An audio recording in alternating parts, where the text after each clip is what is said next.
Okay, let's see. Uh, Hello guys, Panye here. I just want to make a small video. I hope it's gonna be short about sexual selection because I saw this video right here from Asmogold and I was like, what the fuck?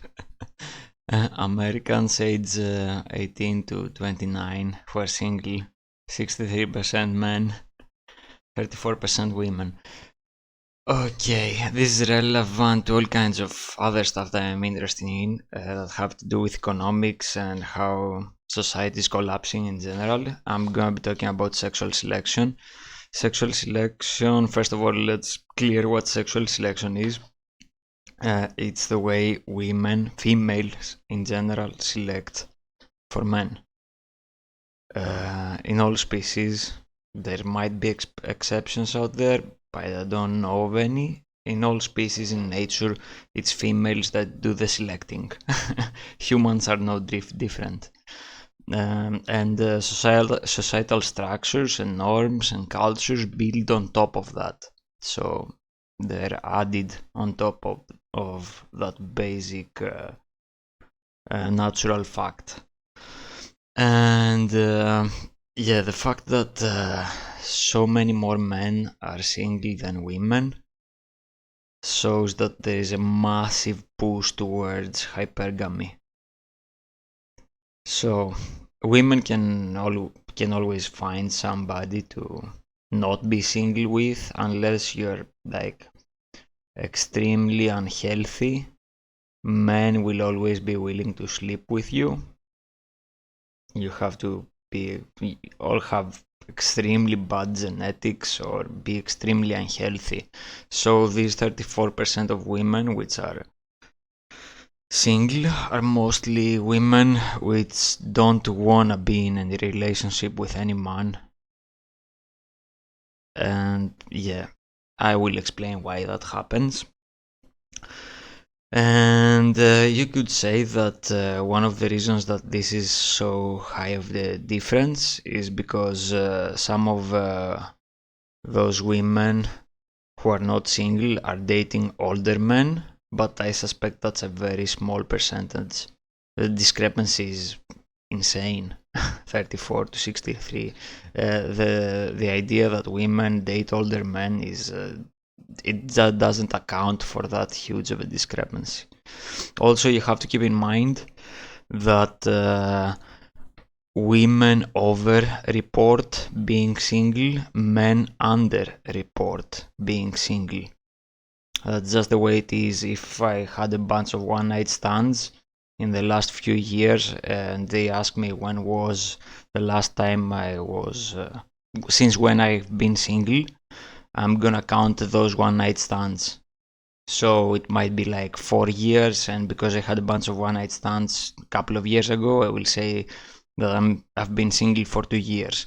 In the same situation, most women will say that they've been single for 4 years. They will not count the one-night stands, and they will just count being single since their last serious relationship. That has to do with the way promiscuity is perceived. It has to do with instincts. Men instinctively understand that the more promiscuous they are, the more wanted they are from women. So they're more likely to be selected. And females promiscuity is not a feature that men like. And it's just the way it is. In all species, not just humans, in all species, females like more promiscuous males. So, so it's even worse than this. It's even worse than 63 to 34, and this shows that we have a massive polygyny issue. Polygyny, there's the difference with polygamy and polygyny. Polygamy is people having multiple partners. Polygyny is men specifically having multiple partners. It's very different. So we are in insane amount of polygyny. Women are sharing pretty much the same men. This is fucking insane. I saw on Showing Head she had also main loneliness epidemic. This had a bunch of interesting stuff. I was thinking about uploading a video about this issue when I saw the Showing Head video as well. Anyway, this is more serious than it seems. Status and sexual selection are very strongly related, and this shows that society is breaking apart. Anyway, let's explain why that happens. This happens because of inequality, mostly. And perception of inequality. But most importantly, real inequality, even if there wasn't as massive perception of inequality because we have social media and stuff and we all have access to what the super rich are doing, still, even if that inequality existed but it wasn't as much in your face all the time, still it would pressure women to select for high status males. I don't want to make this huge video. It's already 6 minutes. Is this inevitable? Is this the way the human species works? No, it's not. We have, first of all, in immediate return hunter-gatherers, which is most of our history. Most of our history were immediate return hunter-gatherers. In immediate return hunter-gatherer societies, there was absolutely no inequality. Narcissists would be killed. People who wanted to have more authority or more status than others, the tribe would dispatch them. And generally we had monogamous societies, serial monogamy, so a woman would hook up with a man in the tribe and they would spend the next, 5 to 10 years together until they raised their children adequately enough, and sometimes they would break that relationship and that same woman would have a new relationship with another man. But in general, all men would have access to females, more or less, in this serial monogamy type of structure. We have some cases. I'm searching for more cases. Like I've been looking in anthropology quite a lot, but I know of one case, for example, where there was full-blown polygamy, in which females would literally sleep with everybody in the tribe, and the entire tribe, all men in the tribe, would help at the raising of children in the tribe. Now, why is there so much push for hypergamy in humans? I can go into thousands of stuff that have to do with hypergamy and how humans are even more hypergamous than other species. There are all kinds of variations in nature. There are cases like the gorillas, for example, where only the alpha, the silverback gorilla, gets laid, and when the females are ovulating, they're actively avoiding any other male gorilla except the silverback. So it's not that the silverback forces himself on females. This never happens. It happens extremely rarely. And the cases that a male forces itself on a female, it's mostly after a male loses a high position of status. And it's very rare in nature. So it's the females who do the selecting. The females select the alpha male. Okay. It's not the alpha is the strongest, so because the strongest it forces itself. That never happens. And so there is, in humans, the reason resources are so important for females.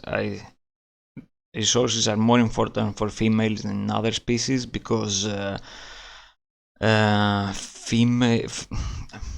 human babies take very long to be independent for all kinds of biological reasons and evolutionary reasons. So the female requires extra resources from the male. It's dependent on raising the child by the male. It's dependent by the male. That's why we evolved monogamous. Many argue that that's why we evolved to be like 50% monogamous. And hidden ovulation probably has to do with this as well.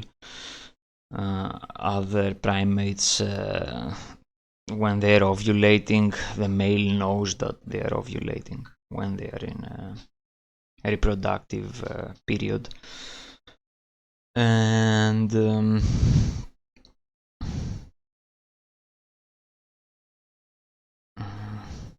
fuck, I have a fatal error.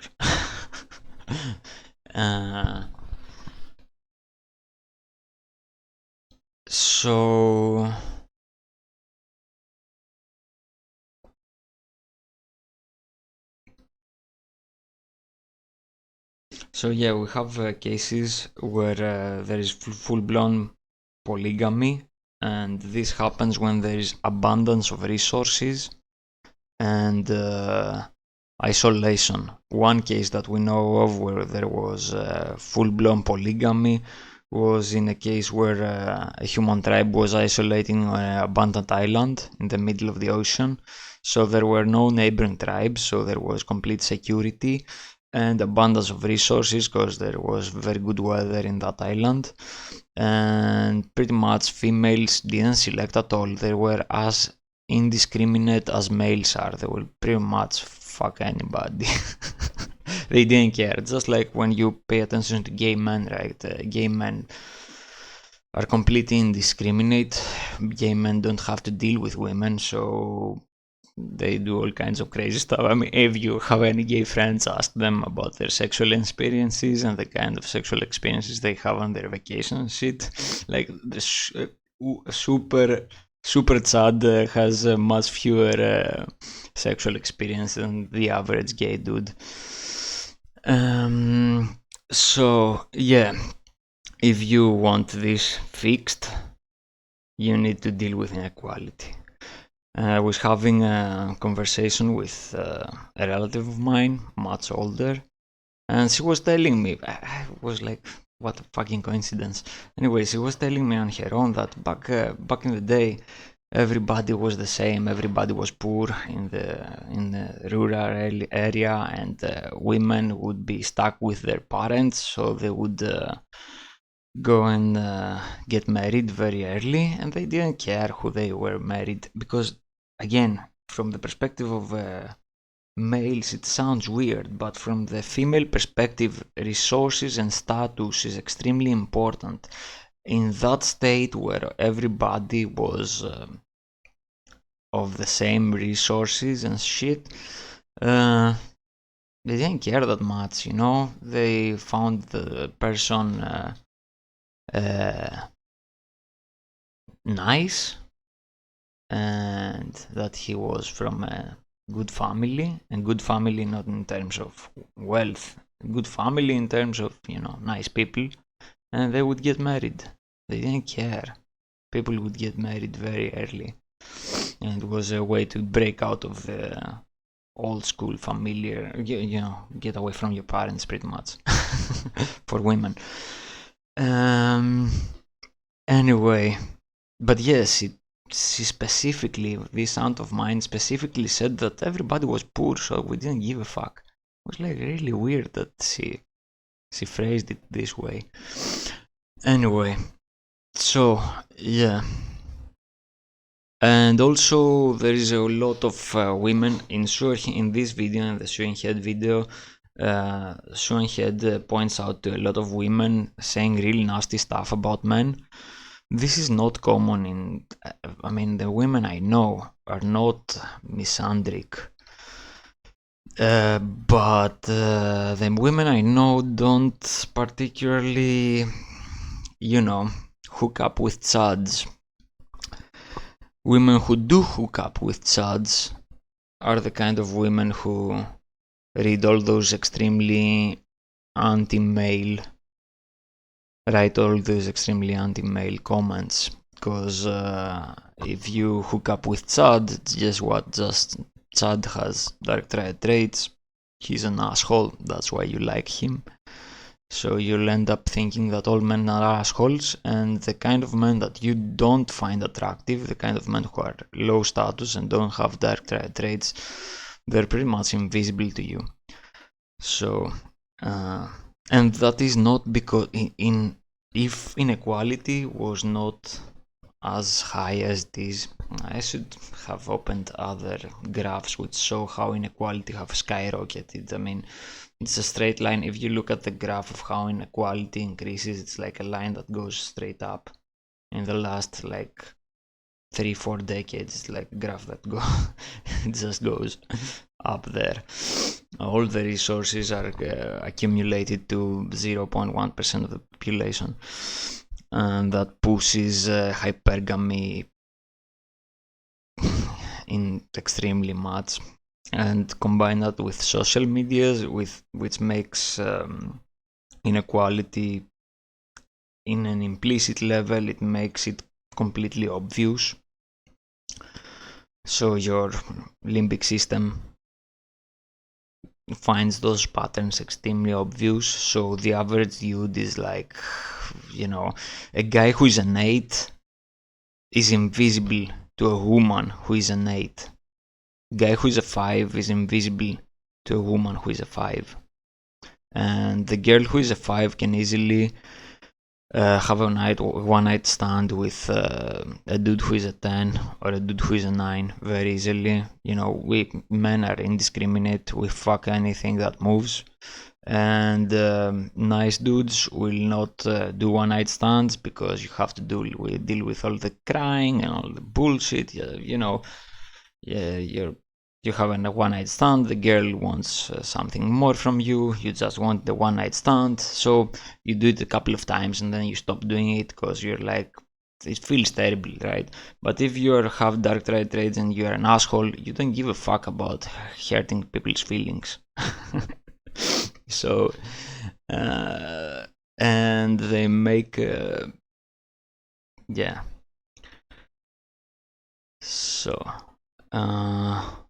was there anything else that I wanted to address? Polygamy. Yeah, I want to make this a bit more explicit. So in case, and bonobos are a similar case, although you cannot prove this, but many people make the argument that bonobos have, I don't know if you know about bonobo sexual selection. Pretty much bonobos are the only other primate which has sex all the time. Humans and bonobos are the only two primates which have sexual interactions outside of the ovulating period. And many have speculated that bonobos have this, they have a matriarchy and they use sex all the time in order to avoid conflict. They're like, and many have speculated that this happens because they are isolated, they are protected from other predators, they're in some isolated part of the jungle, and that part of the jungle is also extremely abundant. So it's again abundance of resources and lack of external threats, which seems to be what you need in order to have a fully polygamous, a fully open sexual society, in which sex is not used as a means to gain resources, and there's not such a harsh competition amongst males and stuff like that. When you have scarcity of resources and massive external threats and insecurity, this pushes a lot for polygyny, which is the opposite, which is like one male having control of all the females, and much more competition amongst males and stuff like that. So what else? And yeah, with the humans we have the same example about this isolated island. I can say more about the isolated island, but pretty much the sailors who got stranded at that isolated island, they thought that they were in paradise because it was a place with perfect weather, abundance of food, and once they got stranded, the local tribe, the women in the local tribe were just spreading their legs freely. They're like, okay, we're in heaven. Like, why would we leave this place? And yeah, I don't want to go into inequality and how it's artificial and it's a byproduct of civilization. Don't need inequality, doesn't serve anything. Yeah. But it's not the subject of this video. I think I've covered. Anyway, thanks for watching. Panagia is out. Bye bye.